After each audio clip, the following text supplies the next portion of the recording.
ఎన్నికల్లో బీఆర్ఎస్ అభ్యర్థులను గెలిపించండి, బీఆర్ఎస్ కు బలాన్ని ఇవ్వండి, రైతుల పక్షాన బీఆర్ఎస్ పోరాటం చేస్తుందని మనవి చేస్తా ఉన్నా. లేకపోతే ఏమైతుంది? ఒక్క నిమిషం ప్లీజ్. స్లోగన్లు తర్వాత ప్లీజ్. అరే బాబు, స్లోగన్లు తర్వాత ప్లీజ్. ఈ మూలకుర్నలు బంద్ పెట్టనా ప్లీజ్. బంద్ చేయవా?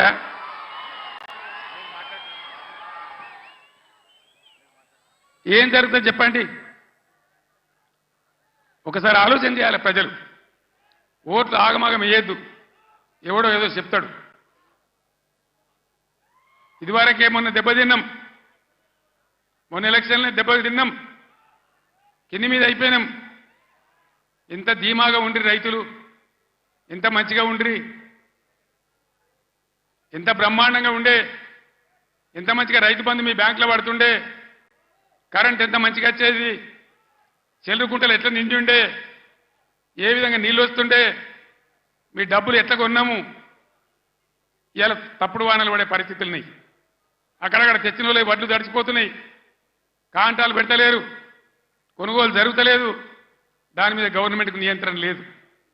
అందువల్ల దయచేసి మేము కడుపులో పెట్టుకొని కాపాడిన రైతులు ఇలా ఆగమాగం అవుతా ఉన్నారు. రైతు బంధు రాకపోతే అప్పుల పాలైండ్రు, లక్షల కొద్ది మోటార్లు కాలినాయి, ట్రాన్స్ఫార్మర్లు కాలినాయి. 3 ఎకరాలు వేసిన 1 ఎకరమే పండింది. ఆ ఎకరం పండిన దాన్ని కూడా కొనే దిక్కు లేదు, డబ్బులు ఇస్తారో ఇరో తెలుతలేదు, మద్దతు ధర వత్తలేదు, బోనస్ వత్తలేదు. బోనస్ బోగస్ కానియద్దు, అందరం కలిసి కొట్లాడాలి. నేను ముఖ్యమంత్రికి, రాష్ట్ర ప్రభుత్వానికి హెచ్చరిక చేస్తా ఉన్నా. బోనస్ పేరు మీద మీరు తప్పించుకోలేరు, దానికి ఎలక్షన్ కమిషన్ అడ్డం రాదు. మేము కూడా మీద కంప్లైంట్ ఇయ్యము. ఏ రైతుకు ఎంత బాకీ ఉంటారో అంత బోనస్ చిట్టీలు కూడా ఇలా రాసి ఇవ్వండి. ఎలక్షన్లలో బాండ్ రాసి ఇచ్చారు కదా, అదే పద్ధతిలో ఇలా వాళ్ళకి బాండ్ ఇచ్చినట్టుగా ఇవ్వండి. మీకు అంత కాదంటే ఎలక్షన్ తెల్లారి ఇవ్వండి, కానీ బోనస్ ఎగబెడతామంటే మాత్రం ఇబ్బంది అయ్యే పరిస్థితి ఉంటుందని మనవి చేస్తా ఉన్నా. మిషన్ భగీరథ 6 సంవత్సరాలు ఇంట్లో ఆ ఇంట్లోనే నల్లా వచ్చి నీళ్లు దుంకితే ఎంత బ్రహ్మాండంగా మనం పండగ చేసుకున్నాం. ఒక ఆడబిడ్డ కనవల్లే, లోడు మీద బిందెలు కనవల్లే, నీళ్ళ ట్యాంకర్లు కనవల్లే. ఇవాళ ఏం గతి చేస్తా ఉన్నారు? మళ్ళీ నీళ్ళ ట్యాంకర్లు ఎందుకు వస్తున్నాయి? ఆ లంబాడి తండ బాయి పేరుందో నాకు తెలియదు. ఆ బాయి చిమ్నీ బాయ్ అని మా ఇంటికే నీళ్ళు వస్తున్నాయని నేను పోయిన ఎలక్షన్లో లంబాడి తండకు పోయి చెప్పింది.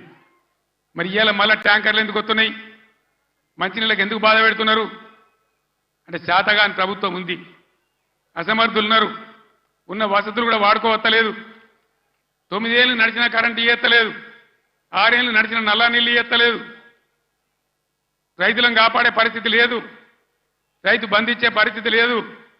ఈ విధంగా మళ్ళా మొదటికి తెస్తా ఉన్నారు. ఎన్ని మాటలు మాట్లాడినారు? కళ్యాణ లక్ష్మి ₹1,00,000 కాదు, తులం బంగారం ఇస్తాం. ఇచ్చిన రాయనన్న ఒకింటికన్నా వచ్చిందా తులం బంగారం? మరి ఇట్లే కూర్చుందామా? నేను ఎక్కువ గంటల పట్టలు ఉపన్యాసం చెప్పా, 10 నిమిషాల్లో ముగించుదాం. ఏం జరుగుతుందో ఒకసారి ఆలోచన చేయండి. ఇన్ని వాగ్దానాలు చేసి, ఇన్ని మాటలు చెప్పి, మీ ఓట్లు తీసుకొని అధికారంలోకి వచ్చి ఇవాళ అన్నీ ఎగబెట్టి మళ్ళా ఎలక్షన్లో వచ్చి ఓట్లు అడుగుతారు. ఎట్లా వేస్తారు ఓట్లు? నాకు అర్థం కాదు. వేస్తే ఏమవుతుంది? ఏం జరుగుతుంది వేస్తే? మేము ఎన్ని చెప్పి, ఎన్ని అబద్ధాలు చెప్పినా మళ్ళీ మాకే గుద్దిండ్రని ఆయనతో ఏం లేకుంటే ఎగబెడతారు. ఇలా ఉల్టా గుద్ది బీఆర్ఎస్ని గెలిపిస్తేనే బీఆర్ఎస్ మొత్తం ప్రభుత్వం మెడలు వంచుతుంది, మీకు న్యాయం జరుగుతుంది తప్ప వేరే విధంగా జరగదని చెప్పి నేను తెలియజేస్తా ఉన్నా. అందుకోసం ఒకటే మాట మీరు ఆలోచన చేయాలి. ఇవాళ అనేకమైనటువంటి ఇబ్బందుల్ని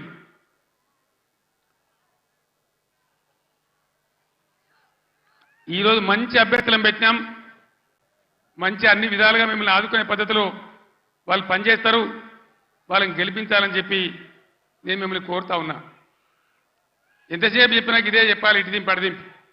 ఒక్కటే మాట నేను చెప్తా ఉన్నా. ప్రజాస్వామ్యంలో ప్రజలు అన్ని ఆలోచించి ఓట్లు వేయాలి. మన కళ్ళ ముందే మనల్ని మోసం చేస్తుంటే మళ్ళీ వాళ్ళకే సర్దిగడితే మళ్ళీ వాళ్ళకే ఓట్లేస్తే ఎటుగాకుంటే అయితే ఆగమవుతాం. సంగమేశ్వర బసవేశ్వర కావాలన్నా కాళేశ్వరం పనులు పూర్తి కావాలన్నా, కడుపు నిండా మళ్ళీ నీళ్లు రావాలన్నా, కరెంటు మంచిగా రావాలన్నా ఈ ప్రభుత్వాన్ని మెడలు వంచాలి. నేను ఇంకో మాట కూడా మీకు చెప్తా ఉన్నా. వాస్తవంగా వాళ్ళు గెలిచినరు, మాకేం ఓర్వలేనితనం లేదు. వాళ్ళు కూడా ఉండాలి, 5 ఏళ్ళు పనిచేయాలి. అప్పుడే నల్లదేందో తెల్లదేందో తెలుస్తుంది. కానీ ముఖ్యమంత్రి మాట్లాడే మాటలు చూస్తే, సభలలోనే వణుకుడు చూస్తే తిరగబడ్డ జనం తెలంగాణలో. సర్వే రిపోర్ట్లు వస్తున్నాయి, కాంగ్రెస్కు 2 సీట్ల కన్నా ఎక్కువ రావు అని. అంతటా అన్ని జిల్లాలలో కూడా రైతాంగం తిరగబడతా ఉంది.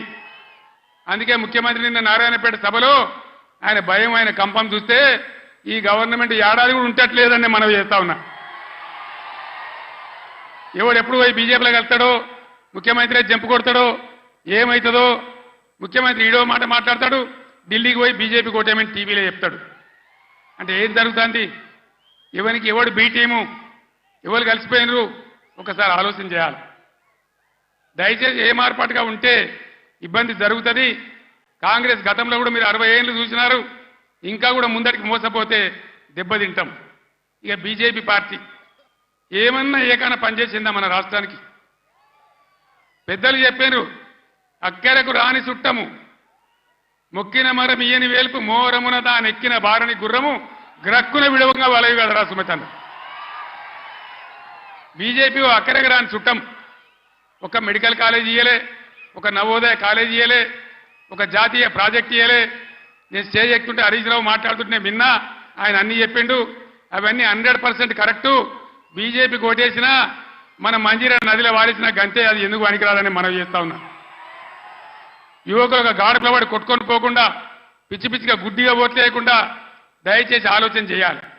ఇలా తెలంగాణకు న్యాయం జరగాలంటే, తెలంగాణ హక్కులు కాపాడాలంటే, తెలంగాణ ప్రాజెక్టులు కంప్లీట్ కావాలంటే, మళ్ళా రైతాంగానికి మళ్ళా మేలు జరగాలంటే ఈ ఆగమాగం పార్టీలు కాదు.